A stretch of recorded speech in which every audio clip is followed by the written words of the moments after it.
Welcome, everyone. This is session 3 of the Holistic Justice Salon series with myself, Ana Gelsi Velasco Sanchez, and Alicia T. Crosby. We're really glad to have you joining us for the third in a 5-session series. This evening is one that we're particularly excited about. It's called Pay Me What You Owe Me. We're going to talk about fair compensation and investing in people, particularly when it comes to justice and movement spaces.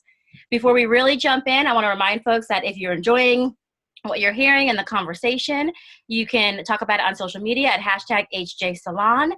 And I'm going to pass the baton to Alicia so she can remind us who she is, what she does, and then I'll tell you a bit more about myself. Alicia. Hey everyone, my name is Alicia T. Crosby, pronoun she, hers. Oh gosh, who am I? Like, such a big question.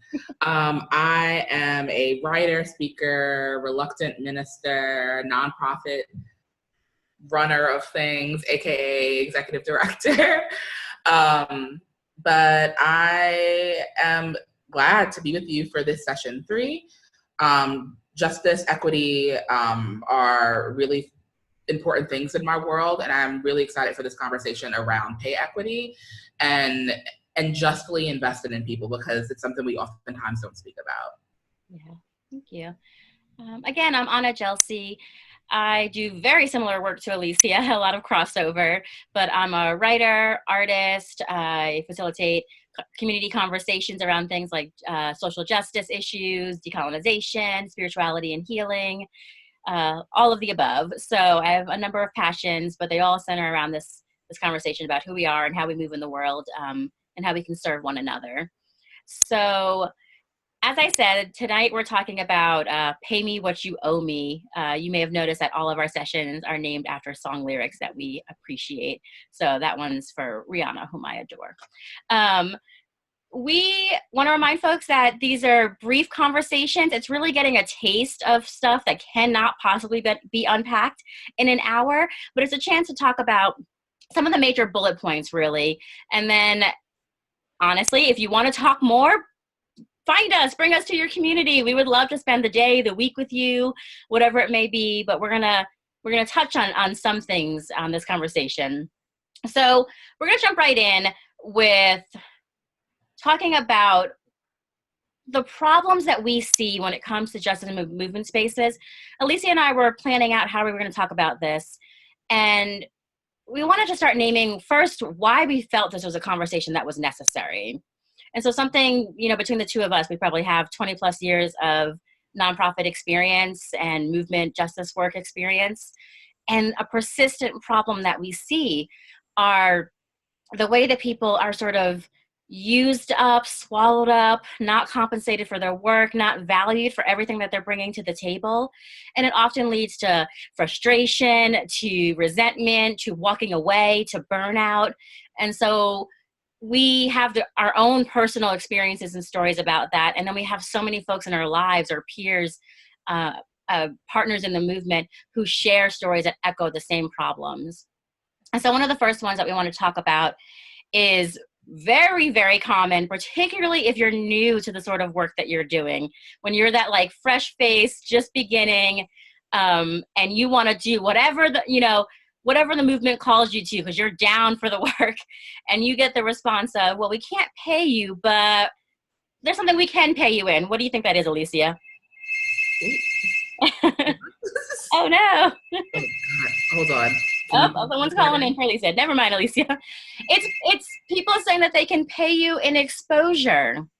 It's this claim of well, we don't have the money, we don't have the funds, we don't have something of value to exchange, but you'll be exposed to our network. You'll get a byline. You'll get a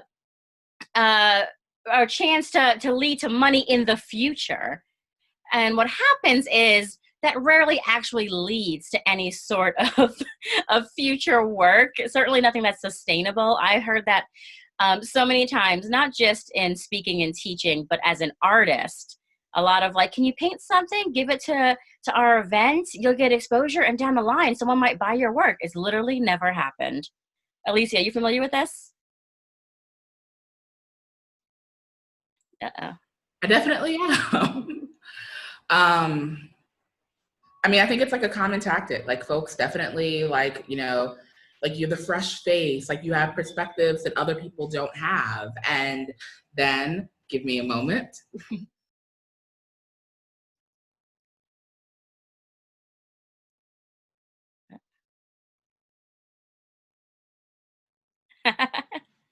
Live. The funness with live taping, guys, sometimes you have things that you can't You account can't control. for. It's fine. I live in DC. At some point, a fire truck is going to go by. It's just fact. Go So ahead. we'll get back to you in a moment. Okay. So we have this first issue of this myth that you're gonna get a payment somewhere down the line, payment in the form of exposure. And then we also have this hierarchy where when we finally start talking about actually paying people, the pay, it reflects the same issues that we have in corporate world, in business, which is there's hierarchies to what people get paid that unfortunately are not always based on what they're actually able to bring to the table, what their degree of experience is. But there's this hierarchy built around celebrity and status. And that happens, there's a particular way in which that takes form in justice work. And so I'm not going to name names, or we're going to talk about why sometimes naming names is important. But you have folks that you in justice spaces, that in movements that you lift up as the voice, the leading voice. And sometimes it becomes the person who is always the keynote, always the one on the front line, always the first one asked. And money is given more for that person's name and status than it necessarily is, not saying they're not bringing something good, but then it necessarily is for their message, for what it is that they're offering to the particular work that's being done in that moment.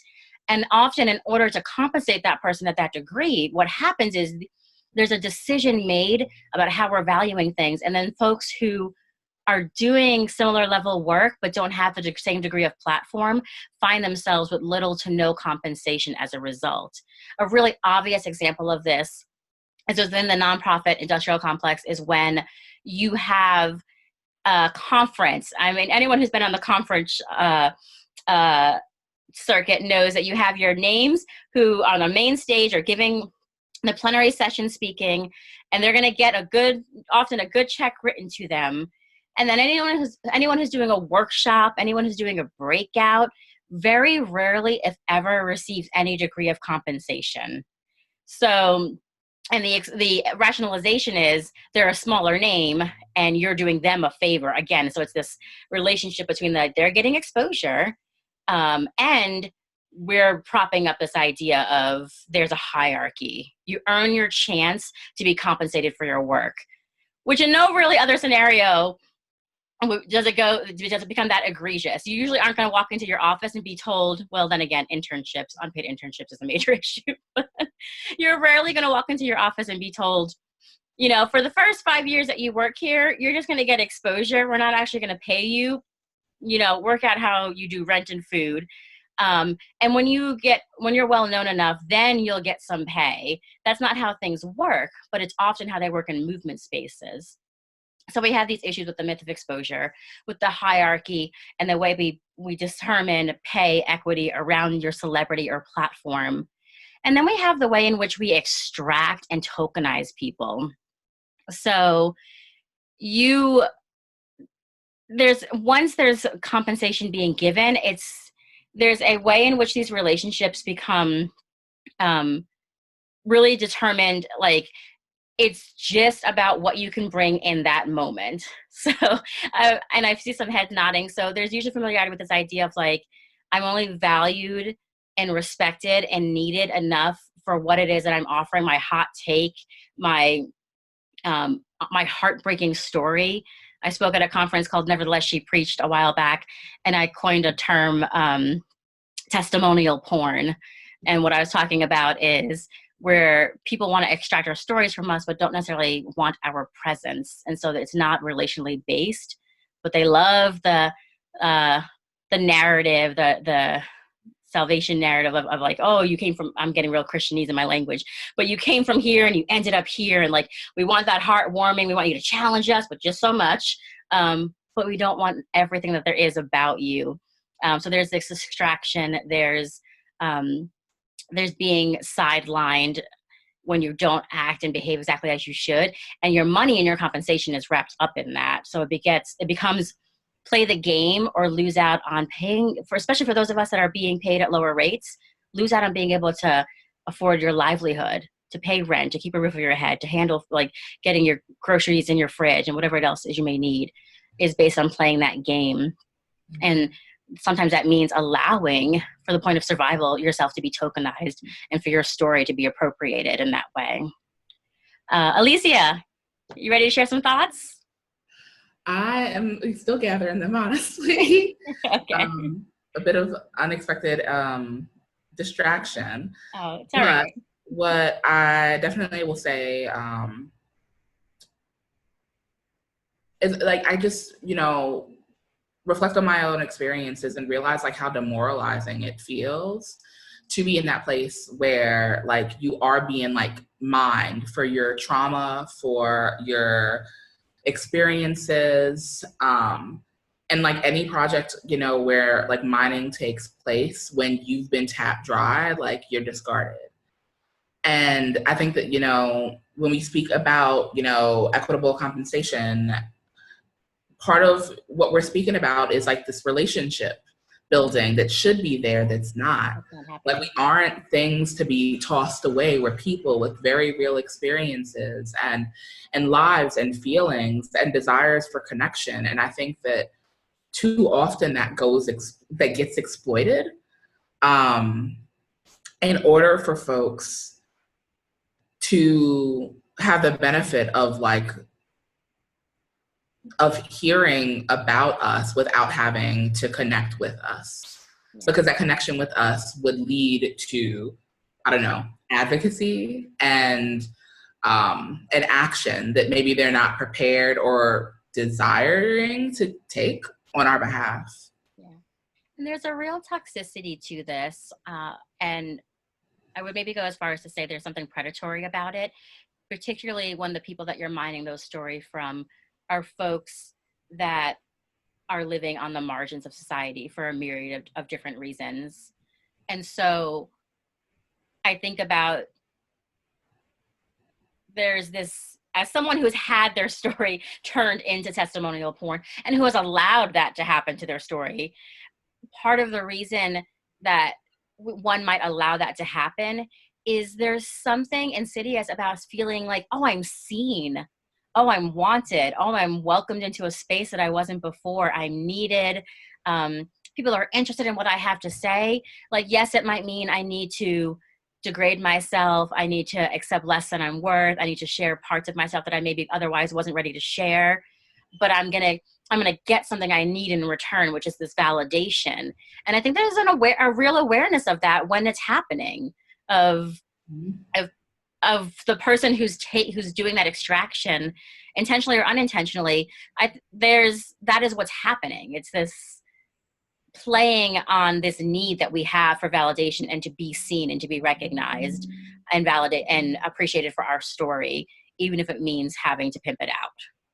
And certainly for pimping it out for less than what it's worth.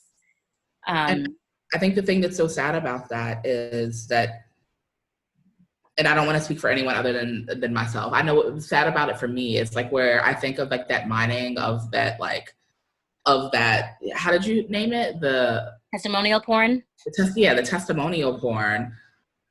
When this happened, like, I didn't know any better. Mm-hmm. Like, there was a way that people took advantage of like my naivete, and they knew that people had left relationships with them, right? Like these organizational institution movement relationships, they knew that people had left. They knew that people who shared in my identity, shared in my stories, that they were no longer there, and they've been told why. So like, if you find yourself in a position like where these things are happening, where this is taking place, it's not that like this is brand new to these folks. It's not the first time that they've heard it. Right. They've heard it for years, but just haven't had a desire to change. And because we're working towards things that we've not yet seen, right? Like, we're pushing for equity because like we haven't had it. And like, when we're green enough, when we're fresh enough at this, we think maybe this is just the way that it is, until understanding that it's not, that it doesn't have to be this way, that there's like, you know, alternative reality that can exist. And it takes us leaning into like, you know, revolutionary practices and postures in order to see that come. Yeah. And I think there's a reason that, not just for, I know for myself, but also for folks that I'm in relationship, there's a reason that the further along we get in this work, the less inclined we are to share that story, that pain over and over and over again. And certainly to be insufficiently compensated and share that pain over and over and over again. We wise up and we recognize this how cyclical that process is, which is when that new batch of fresh face, like, I want to be seen, I want to do something, I want to make a change, younger folks crop up, and then it is done to them all over again. So I want to pause here for a moment and name one of the last concerns, which is within these toxic narratives. So the idea that you've got to pay your dues, that you got to be down for the movement, give everything you've got, that you have to be willing to do self-sacrifice. And then there's one that doesn't always get named quite as much, but I think is really, really important, which is there's a form of the myth of scarcity that happens when it comes to fair compensation. And it goes two ways. So one of the ways in which it works is the person who's supposed to be providing the compensation, giving them the story of like, we just don't have enough. We can't do more. It's not possible. One of the ways in which it might be is restructuring funds, as I said, and not falling into the hierarchy and celebrity. But that's, you know, we won't get into solutions yet. But they're giving that, like, we just can't. We need you to take us at our word at face value. It's just not possible for us to compensate you or to compensate you fairly. And then the other side of that is the person who's receiving the compensation, hopefully, is also often having this myth of scarcity take the shape of feeling like, I can't ask for what I know I'm worth. I can't ask for what I know this work is worth because I think or I presume to know what they have. They're a small grassroots organization. They're a school. They're whatever it may be. And making the mistake of assuming what their financial capacity is often means cheating ourselves out of what we actually could get. And I'm saying this as someone who's still trying to unlearn that mistake. So these are all, you know, just a touch on some of the problems that come under this banner of why we can't seem to get to fair compensation and to fairly investing in people. Alicia, will you take us through some alternatives for these? What can we do? How can we do it better?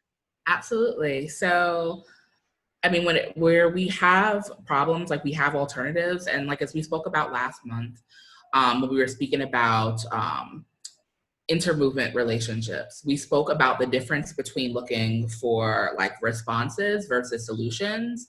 Like there is no absolute. So like solutions, like we're not going to go with that framework, but we will look at like, you know, some potential like, you know, responses, like what are some things that could help? And so when we look at extraction and tokenization, just like jumping right in, pay people, right? Like pay people, like on time. Like I was looking at something like on my social media earlier today, and like folks were speaking about like just like how like exhausting and traumatizing it felt like to not be compensated.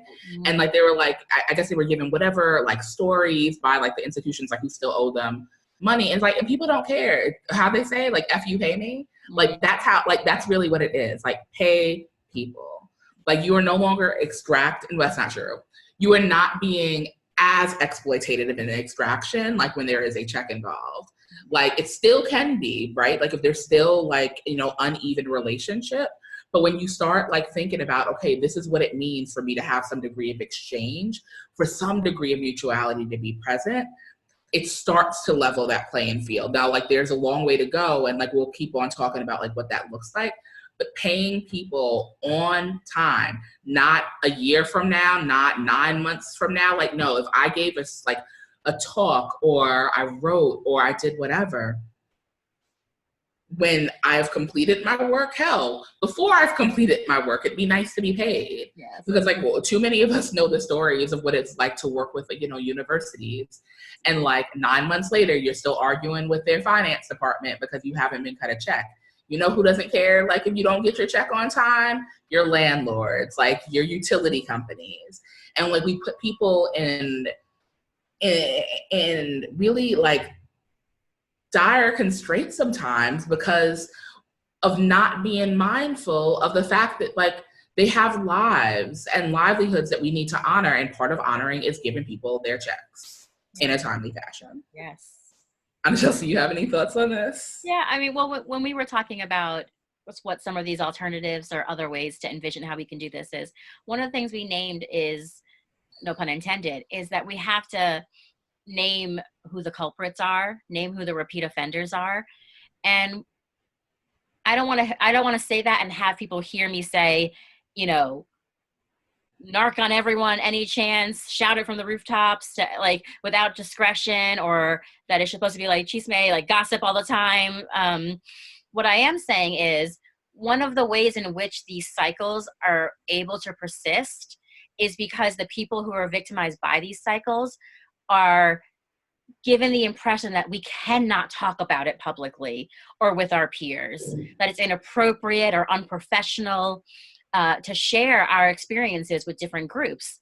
And when we do that, what happens is all someone sees is what, you know, forward-facing information they have. So if I work with organization A and I never mention to my partner, Alicia, who I've worked with in many spaces, that, hey, my experience with organization A was they don't pay you. You have to fight for every time, or they're not going to treat you well. They're going to exploit you. If I don't say any of that, and all Alicia knows is that she saw me publicly working with that group, and that looks like affirmation of the group, she may then step into a partnership with them and experience the same unfortunate experience that I had. That can be prevented by being willing to have open conversations with one another. So naming the culprits is important. Absolutely. I mean, naming the culprits, as Anna Chelsea like is being very gracious in saying, and I'll just grace and couth aren't things that I always have. Like we're able to like stop the cycles of violence, because that's what this is. Yes. It's violence that we experience in those places, like that extraction, the being overworked, the being asked to do festivals where you're working 8 sessions and people who don't share in your same marginalized experiences only have 1 or 2, and you're still doing it without a check, and you're expected to go and to like do all this on your dime. Like that is violence, and it's violence that leads to trauma. You now hold the world differently after those experiences because of the ways in which like you experience exploitation. And like it's not sharing gossip, it's not being unprofessional to name the fact that like you've been done wrong. And I mean, there's strategy that you can definitely employ in doing it. Like there are some spaces that Anna Josie and I have occupied where publicly there have been things that we've said, but also like privately, like if I see certain people like, hey, I'm going into this space, I will like hit them in the DMs with the quickness. Yeah. Here's what you need to do to be okay in that space should you choose to go. But like, you haven't been told this, you probably haven't been given this information. And I want you to be able to make an informed decision. Because that's part of what me being in community with another person entails. And there's the question that Irene put forth in the chat box that I want to respond to real quickly before we move on, which is how, and you sort of touched on this, how do we do this without looking petty and gossipy? Mm-hmm. I think, yes, there are ways to try and be discerning and honestly just smart about what you say and who you say it to. But there's also the reality we need to acknowledge that anytime you try and shift a cultural norm or a business standard, it's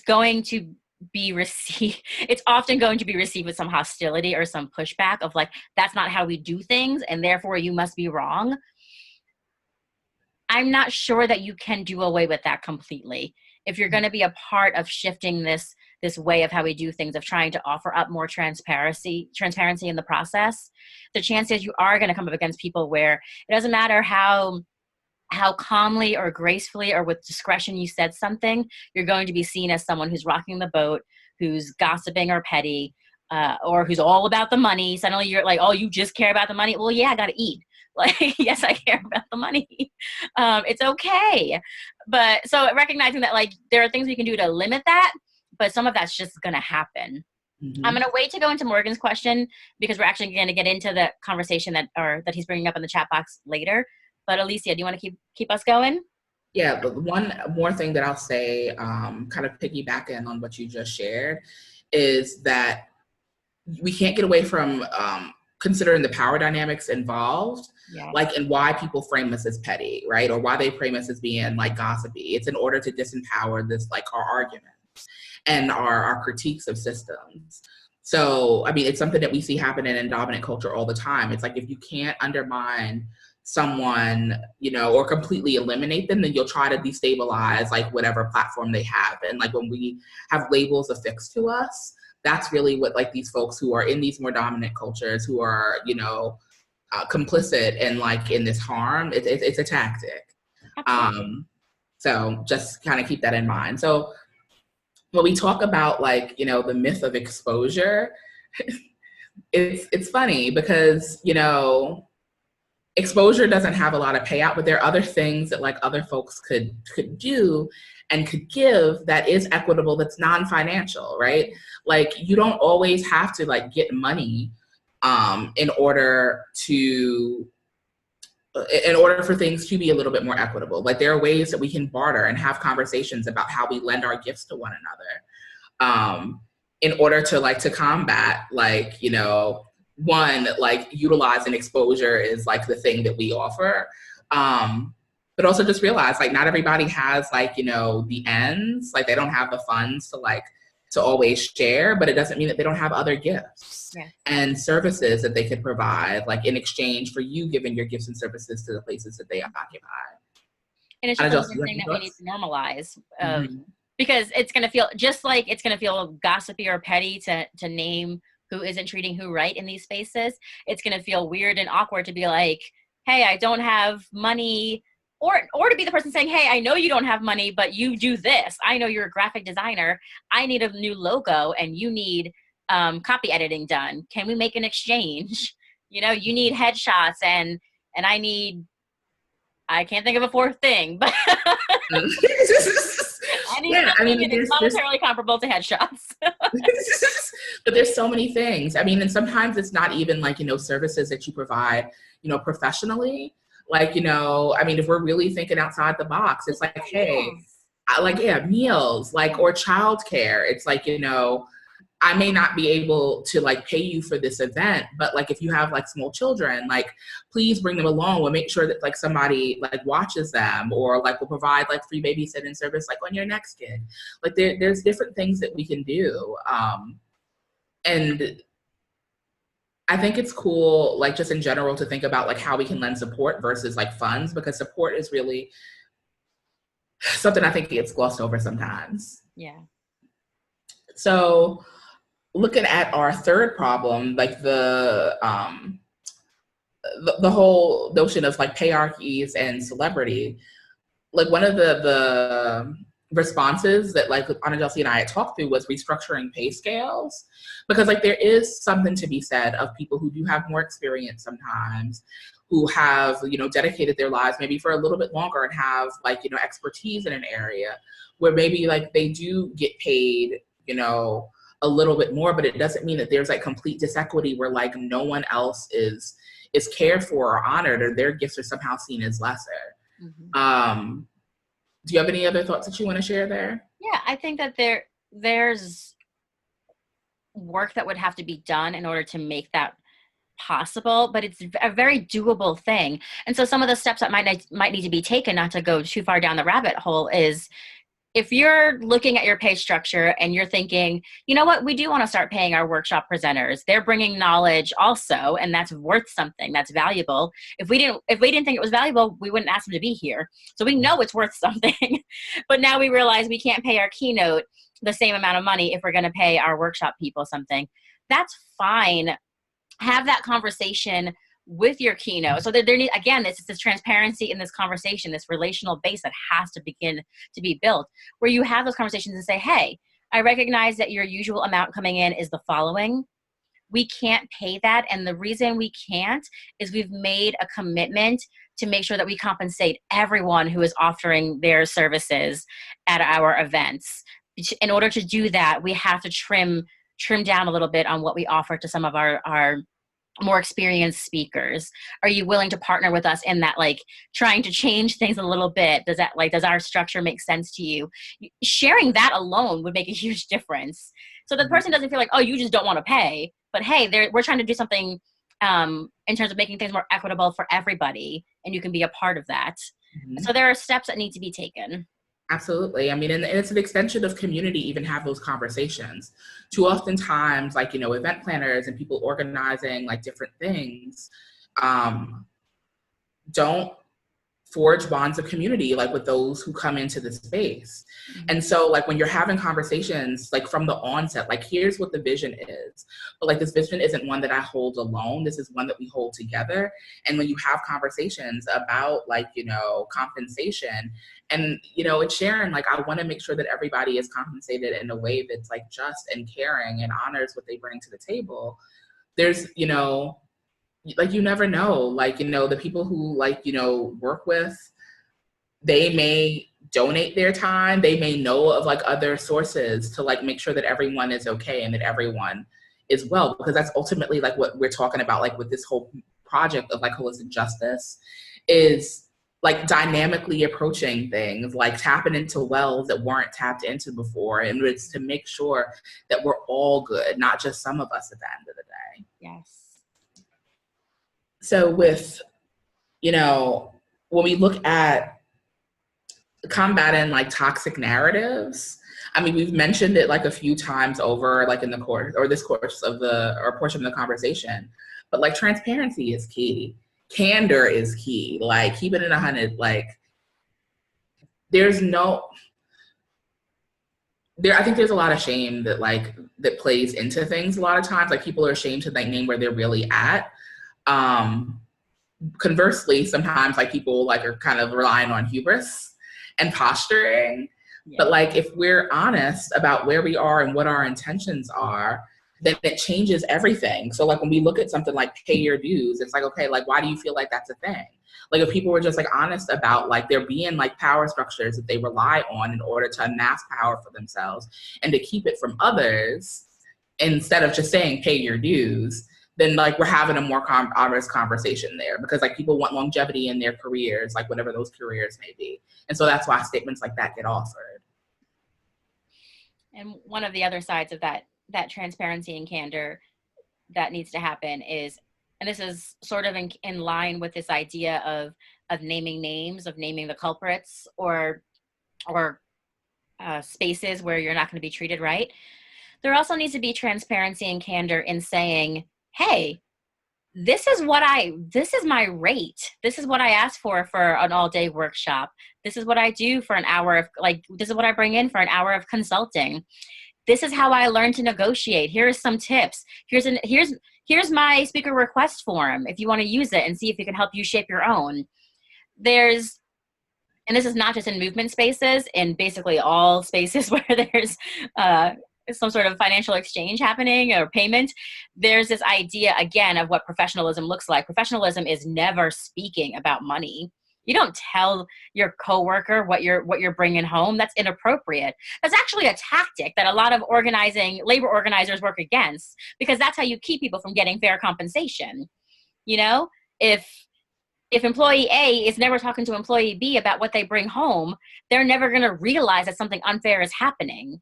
So there needs to be some conversation of like candor with, hey, this is what I bring in. And here's why I came to that. Here's why I think it's appropriate. I factored in my level of experience or my level of education or whatever it may be. and what the degree of work that would have to go into that job is. And I landed here. Like, let's see if these are comparable. So that when you go to that organization that we were talking about, who may or may not be treating you fairly, you can say, to be frank, like, hey, I know the going rate right now for speaking or like for keynoting is the following. It's not going to be received well. This is, again, that shifting of culture. But this is how we begin to hold one another accountable, is just being honest about what the pay looks like. And it helps us build confidence too. Like, I can ask for that. I thought I couldn't, but my peer over here and my peer over here, who all have comparable experience to me, are asking for it. So why am I not? It helps bolster you. Absolutely. And like where we, talked, briefly on like what it means to share these things, some of those negative experiences, like with like our like colleagues and our comrades, the same is true in like the responses that we offer. So like I like have emails that I've sent to organizations like who have like done me dirty in the way that they've approached me. And I've shared that with people who may come into contact with them in order for there to be continuity in language, for that the points to be continuously stressed upon. So like, I'll give, an example. There was a multi-million-dollar like organization like who had approached me to do some consultant work for them and asked me to do it for free. I remember this. Oh, because I shared the email with Anna Chelsea. Yes, this is what we're talking about. Transparency. But there was like this organization I asked them what their budget was, and they told me they didn't have a budget, and then came back and told me they expected me to do months of labor for free. And so I sat with it after being like really angry for a while and crafted an email where I outlined, all of the ways in which this justice organization was inherently unjust and asking me to give this labor away, understanding like, the constellation of my identities and like in the ways in which like, Black queer women are marginalized. And then like name the exploitative practice of asking someone who was in a smaller organization that they respected enough to reach out to do this work. And they had the resources, like, so just like clear as day, like I mapped it out for them, sent it, and then I shared that same thing with like friends who were dealing with similar situations, in order for them to draw off of the confidence that it took to be able to like author that letter. And, in some of that language that I had utilized. One of the last points that we wanted to make in terms of like responses and alternatives that can be used was when we consider institutional legacy or institutional legitimacy rather. There are other ways to go about this, right? Like we talk about like institutions, like we always have to be like tethered to somebody, and we don't have to like represent an institution in order to like have, validity. Like we don't have to be affixed to like an org in order to like to get paid. Like there are ways that like, Anna Chelsea and I, we're both freelancers, but we're freelancers who also like rely on the work of collectives. I think this is like a perfect plug for En Conjunto. So Anna Chelsea, would you like to share? Sure. Yeah, I think, so for those that don't know, I launched an organization or a community organization in the beginning of the year called En Conjunto. And the reason I did this is I'm coming up on a year of freelancing, and I realized that there was so much that I needed that no one could answer for me. There was feelings of isolation. There were unique concerns as a result of being a woman, as a result of being a person of color, that even when I was invited, and it rarely happened, into spaces where there were more established freelancers, it was a predominantly white space, white culture space. And so they didn't know how to respond to a lot of those needs from me. So, and then I realized that when I entered freelance spaces that had more folks of color or more women, they didn't know how to address concerns I had around the uniqueness of doing work at the intersection of spirituality and justice. So basically there wasn't a space for what I needed. And the more conversations I had with folks, the more I realized that I wasn't the only one who was feeling that absence, that void of a space, of a collective. And so I launched En Conjunto to offer something to people who are people of color, who are freelancing or working independently at that intersection of spirituality and justice. And the reason it's so important is I love I love the freedom that I have as a freelancer, that I can lean into, as a Christian, the language we would use is my prophetic gifting, but I can be a truth teller. I can name things for what I see them as without being concerned that, like, I don't have to have on my Twitter bio, my views are my own, not my employer.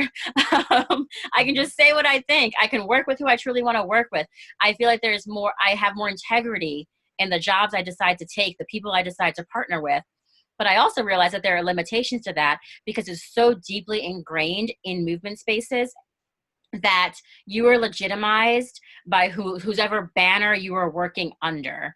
So and by banner, I don't mean, because Encanto is a banner, but I mean institutionalized banners. So major organizations, major nonprofits, major speakers bureaus, whatever it may be, you've got to be legitimized by them in order to be seen as someone who might be bringing something of value and deserving of compensation.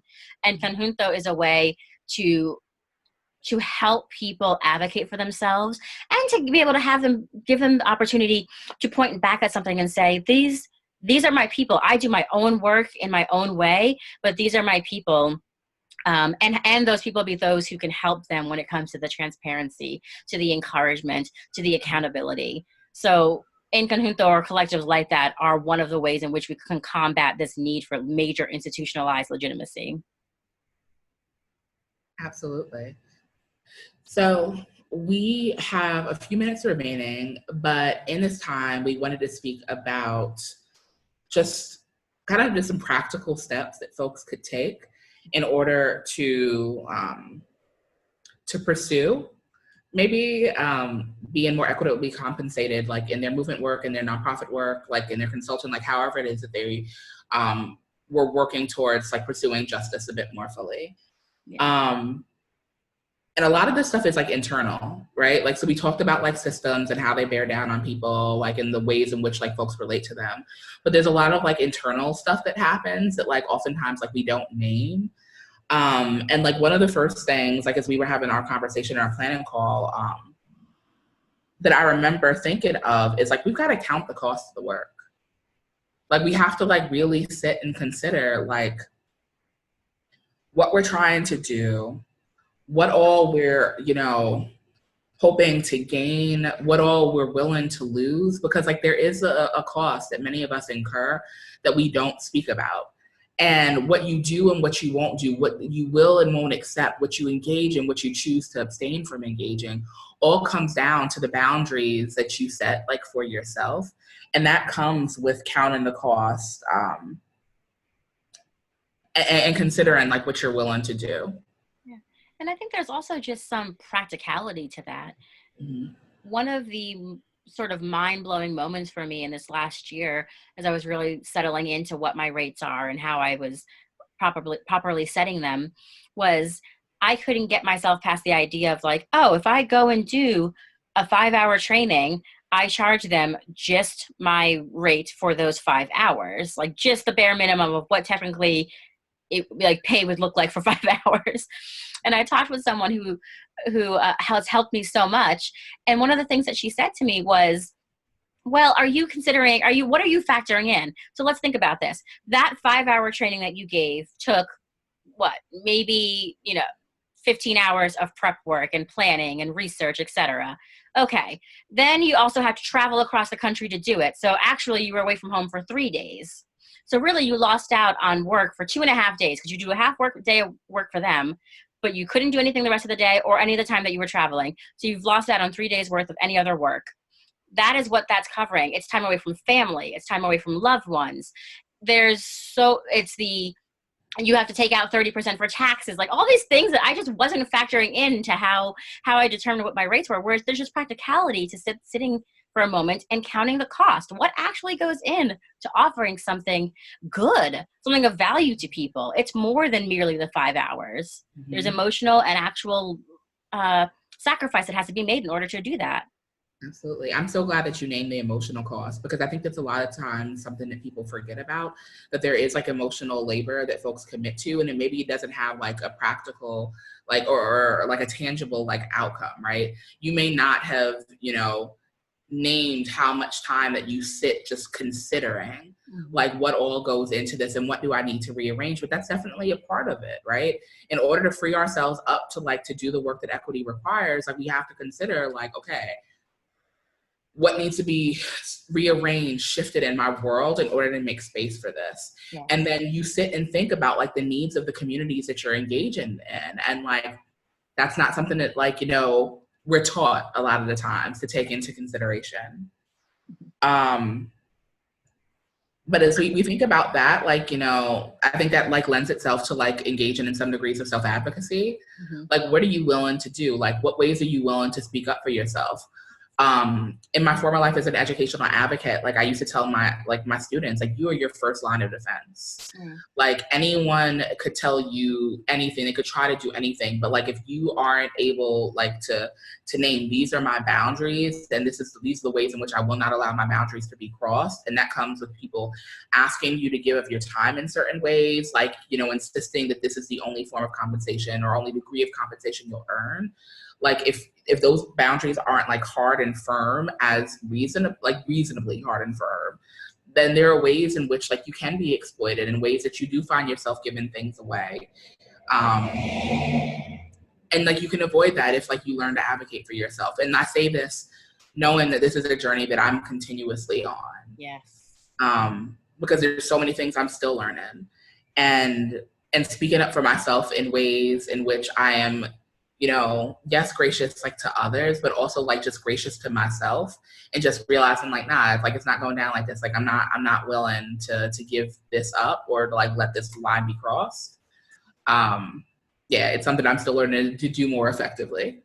Oh, I feel like it's 2 steps forward, or 1 step forward, 2 steps back for me on a regular basis with this, but I'm trying and I'm slowly getting there.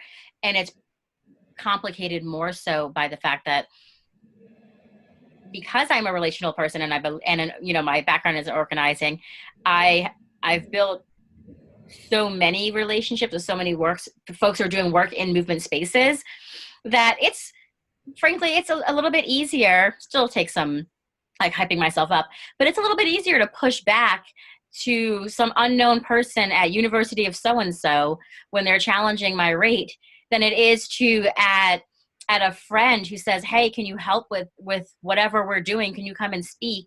And potentially trying to lowball or get it for free or whatever it may be. And I know they can pay. That's the point where there's the unfairness in it.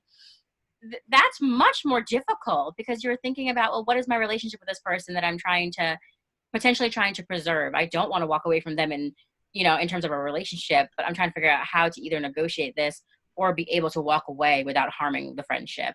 So we recognize that it can get murky. Again, challenging things regularly and creating these new standards are part of what is going to make that easier in the long run. Some of what we're naming only works in so much as it's a dream of how things can function. And they're going to land flat right now until we begin to change the process. That's unfortunately the growing pains of creating a new system, a new structure. Absolutely. But like so much of this comes to knowing your worth. Know who you are and what you bring and what you're good at. Know your lane. Know like what your lane requires, right? Like not only in terms of like skill set, but also in terms of compensation. So part of worth knowing is knowing what like other people ask for and then making the determination in yourself, like what feels good to request. I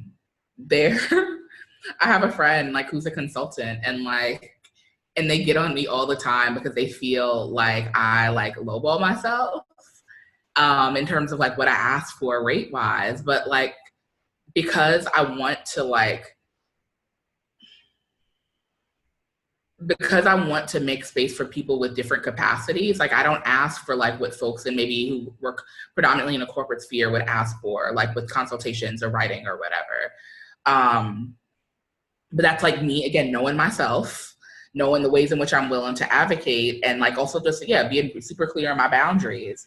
But like one of the things that's like been really helpful for me, like in terms of like knowing my worth and like knowing like what I can bring, is having a really detailed like CV. So like years ago, like I switched from like resumes to CVs, because CVs are like kind of like trackable, and you're supposed to like, you know, name like all these different things that you've done. And so seeing like every talk, every podcast, every published article, every article that's featured me, like it helps me not only know my worth, but when I enter into conversations with people around contracting, it lets them know what I bring to the table. And also like, wait, we didn't realize that she had all this experience in these ways, but you know, the documentation of like her background lets us see that, yeah, she's got some years under her belt doing this. Yeah.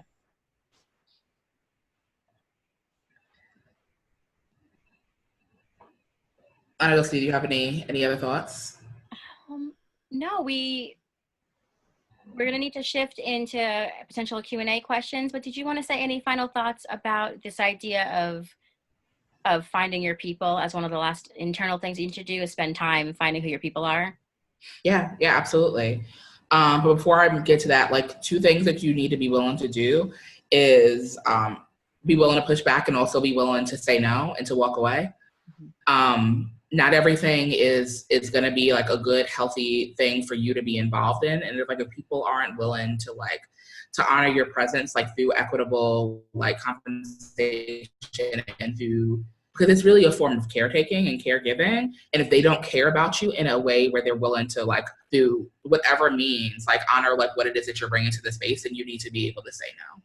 Yeah. But part of what helps you say no is having good people around you. Like having friends, having colleagues, having comrades, like with whom you can be accountable, and who will be like, hey, guess what? No. They'll say no for you. Yes. Or like maybe like encouraging you to think about things, and like remind you of like all the things that you have do. There's a way that community helps us push back at so many things that we wouldn't be able to necessarily do on our own. And so like if you haven't been in the practice of like, again, of being vulnerable and transparent, like with people who have proven themselves to be trusted, my hope is that you do find folks who you can connect with in this, who will help you be able to name, this is who I am, this is what I bring, and I deserve to be compensated fairly because of my gifts and how they can change this space. And there's give and take even in finding your people. I love that Alicia mentioned that she has someone who speaks into her life and is like, you're not asking for enough. Like they're kind of like kicking in the seat of your pants, because Alicia is one of my people who yells at me and says, Anna Jelsi, you're not asking for enough. So it's kind of funny that she has someone who does it for her. And then I'm thinking of my friend Jen, who's just started freelancing at the beginning of this year. And I know for a fact, I'm her person where I'm like, Jen, that's not enough. Like you're worth more. You need to ask for more. And we can be so forceful and adamant and like, this is not even up for debate for one another. So there's something really beautiful about that give and take of having folks investing in you and then investing in someone else with the same lessons that you've been learning, the same encouragements that you've been receiving. We're going to pause there, and we started about 8 minutes late, so we have about 8 minutes left for any on-camera questions that folks have, or feedback, thoughts that kind of sprung up for you. Mm-hmm. So is there anything that anyone would like to ask or share? Give you all a moment. I'm going to make sure we got to everything in the chat box.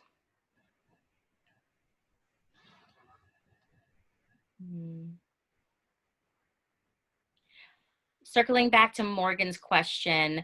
Morgan's original question was, I wonder if there's a way to organize like a labor union of Christian conference speakers that sets industry compensation standards. So, I mean, that might absolutely be possible. I think there's always a way to unionize and organize around something. I think there's pros and cons to that. I have a couple of thoughts, but Alicia, do you want to respond first? Yeah, it's funny. Like I had a conversation with a really good friend of mine, like who does like organize and work, but specifically like around in the political sphere. And when I told her like some of the things that like I've gone through over the last few years, she's like, "Is there a union? Is there a guild? Like, why isn't there a guild? I don't understand." And so like, yeah, there's definitely space for it. Like, you know, I mean, where we are now at the place where we have like collectives, like En Conjunto, there are speakers bureaus that exist. I don't think that there are unions or guilds that would help people, you know, figure out some of these things. And so there definitely is room to create it. And like, you know, definitely, yes, in like a Christian speaker land, but like, you know, this could be beneficial, like, you know, for like organizers of varying stripes, like, you know, whether people find themselves in like spiritual communities or in secular spaces. I mean, I think everything's spiritual to an extent, but that's like my own personal belief. But yeah, like there's a way for us to do this. We just have to do it. Someone has to have the vision for it. Yeah. No, I think there is I don't know that I think that there's so much an issue with the idea of unionizing. I worry that there's, and I suppose this is true for any space in which a union is just beginning to form, but I worry that there's not enough cultural buy-in that there's even a problem in terms of those. So on some things there is, but on some of the things we've named, there isn't. So like the pushing back on hierarchy and celebrity, that's so deeply ingrained that I'm not sure how we'd be able to challenge that on a formal level yet. I think right now, not to get into that whole changing hearts and minds before you change policy, because I actually believe policy changes first is more effective, but that's another conversation. That's a different web series. So I don't know. I think like I said, I have to wrap my mind around it a little bit more, but I can see where there would be some hurdles to overcome. I do think in the meantime, different collectives and speakers bureaus are helpful. One of the things I would love to see, even if it's not unionizing, is cross-talk between those collectives and speakers bureaus. So, for example, while in Conjunto, it is really wonderful that we're going to be working towards transparency and helping folks set their rates and creating a standard across the board for our community members. Our community members are people of color who are, and predominantly queer folks of color, who are probably all being lowballed to some degree or another. So if I'm being lowballed and I tell Alicia, here's how you can be lowballed in the same way I am, that's not super helpful. So I think some crosstalk with like those who are part of, say, Red Letter Christians, where there are folks of color in there too, but where there's some big name white speakers, their suggestion of what a starter rate is probably quite different than what ours is. And I'm going to bet your money, if I had it, that we don't even know, because we're so far removed from that world. Like we're not hearing what's happening. We don't know the checks that are being signed.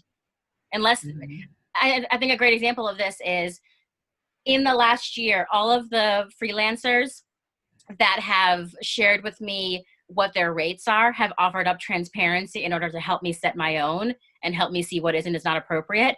Every single one of them, a woman of color. Mm-hmm. Every single one of them, a woman of color. Because I think there's an inherent recognition that we needed transparency in order to help one another, in order to lift each other up out of this like mud that we're stuck in when it comes to getting fairly compensated. Absolutely. So I don't have any idea what white folks are getting paid. At all. I mean, like the folks who have even encouraged me to ask for more, they are also people of color. Yeah. And so I think that, I think you're right. I mean, there needs to be some conversation. I mean, and this is like a way that we can like, oh God, this again is another web series, but where we can talk about like the combatant of liberal white supremacy if people were honest about what they got compensated and work for pay equity for their colleagues. Yes. And like it didn't like squirrel that information away to themselves in order for them to get checks and us not to. Yeah. And I know there are some folks who have writers now, and I wish I could remember the person whose writer was being circled around a bit a while back. Melvin Bray. Yeah, it was Melvin Bray's writer. But putting writer being your request of like the things that you require in order to be willing to speak or do something somewhere, because it's not only speaking that we're talking about. But in Melvin's writer, we're like, I need to know that this percentage of, I think it was like women and folks of color are also being given space on the stage, that sort of thing. Writing it in as like, oh, you want me? You got to bring along so-and-so and you got to compensate them fairly too, is one of the most effective ways to make this happen. Absolutely. And very few people are doing it. And Melvin is another example of it being a person of color who's doing it. Absolutely. I mean, I think that this, you know, it's interesting, like, you know, that there, I think it's like always like this sentiment of like, we're going to make sure each other are good, like in communities of color. And we're willing to share those things because like, you know, having this communal ethic is like what's helped us like survive and in the ways that we can thrive. And, you know, it's existed in our work too. Yeah. I mean, I think back to the really heartbreaking reality of the same, you know, Candace Simpson says this, and I've repeated it constantly. The same $25 we keep passing around. I'm gonna Venmo you $25. Okay, I'm gonna Venmo it back to you next month when you have no food. Okay, here it is for your Uber ride. It's the same damn $25 between folks of color.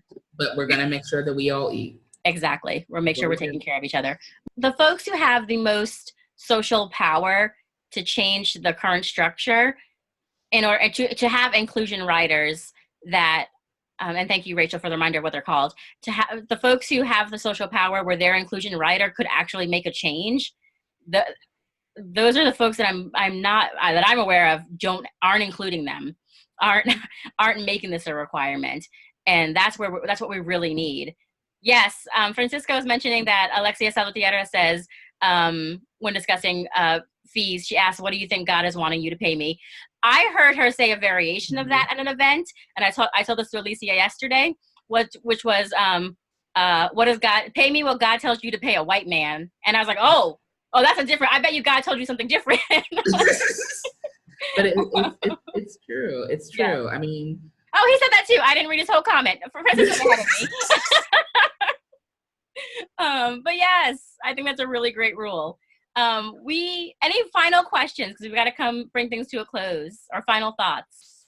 And remember, we do have our after hours Kiki where you can speak a bit more candidly, should you choose. All right. First of all, I just want to thank everyone for joining us. This is, as always, this part's been recorded. I'm going to edit it. We're going to get it up on the website for those that are registered for the event, and you'll have access to it if you ever want to go back to it and make use of it. A reminder that our next time coming together will be May 23rd, and that week is going to be It's Like I'm Powerful with a little bit of tender, and we're going to be talking about self-care and healing, so I'm really excited about that. Alicia, do you have last thoughts? Just that I'm grateful for y'all again. Thank you for choosing to spend your evening with us. I'm looking forward to the unedited, unfiltered talk that we will have in our after hours Kiki. Yes. But no, thank you for continuously supporting myself and Anna Josie. It means a lot that you're willing to stand with us as we do what we do. Yes. Have a good night, everyone. Good night.